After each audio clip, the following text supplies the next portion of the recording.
গত কয়েকদিনের ভারী বর্ষণ আর ভারতের উজান থেকে নেমে আসা পাহাড়ি ঢলে বিভিন্ন নদ নদীর বিপদসীমা অতিক্রম করে বাংলাদেশে প্রবল বেগে ঢুকছে বন্যার পানি। স্মরণকালের ভয়াবহ এই বন্যায় তলিয়ে আছে গ্রামের পর গ্রাম।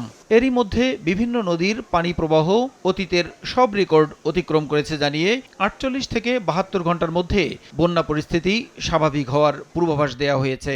নদীবাহিত অঞ্চলের যে তথ্য আছে তাতে আমরা দেখতে পাচ্ছি যে ৫টি নদীবাহিত আকস্মিক বন্যা কবলিত। আগামী ২৪ ঘন্টায় ভারী বৃষ্টিপাত প্রবণতা কিছুটা কমে আসার সম্ভাবনা রয়েছে। চট্টগ্রাম, কক্সবাজার, রাঙ্গামাটি, বান্দরবন এইসব অঞ্চলের কোথাও কোথাও ভারী বা অতি ভারী বর্ষণজনিত কারণে পাহাড়ি ধস বা ভূমিধসের সম্ভাবনা রয়েছে। এদিকে দুর্যোগ ব্যবস্থাপনা ও ত্রাণ মন্ত্রণালয় জানিয়েছে এ পর্যন্ত ৮টি জেলায় পানিবন্দী ৪.৫ লাখ পরিবারের প্রায় ২৯ লাখ মানুষ ক্ষতিগ্রস্ত হয়েছে।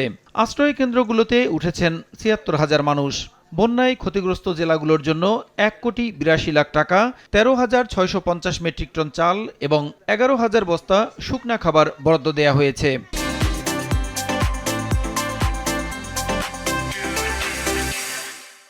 উপকূলবর্তী এলাকায় সেনাবাহিনী এবং নৌবাহিনী উদ্ধার কাজে নিয়োজিত রয়েছেন। সেনাবাহিনী থেকে ১৬০ জন সদস্য ৪০টি উদ্ধারকারী যান ফেনী জেলায় প্রেরণ করেছে এবং একটি ওয়াটার ট্রিটমেন্ট প্ল্যান্ট স্থাপন করা হয়েছে। এছাড়া বিজিবি সহ অন্যান্যরা নৌযান নিয়ে উদ্ধার কার্যক্রম চালাচ্ছেন। বন্যায় জনগণের জানমাল রক্ষায় প্রশাসন তৎপর জানিয়ে সচিবালয়ে দুর্যোগ ব্যবস্থাপনা ও ত্রাণ মন্ত্রণালয়ের উপদেষ্টা বলেন, দুর্যোগ পরিস্থিতি মোকাবিলায় সরকারের সার্বিক প্রস্তুতি রয়েছে।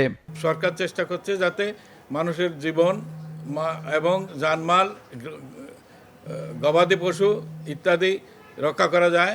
ত্রাণ, কাইন্ড এবং ক্যাশ সকল বিষয়ে সর্বাত্মক প্রস্তুতি আছে। ভারতের অংশে থাকা ডাম্বুরি বাঁধ খুলে দেওয়ার কারণেই আকস্মিক বন্যা পরিস্থিতির সৃষ্টি হয়েছে কিনা নিশ্চিত হতে ভারতের সঙ্গে যোগাযোগ করার কথাও জানান উপদেষ্টা। ভারতের সাথে যোগাযোগের চেষ্টা হচ্ছে। প্রসূন আশিস, সময় সংবাদ, ঢাকা।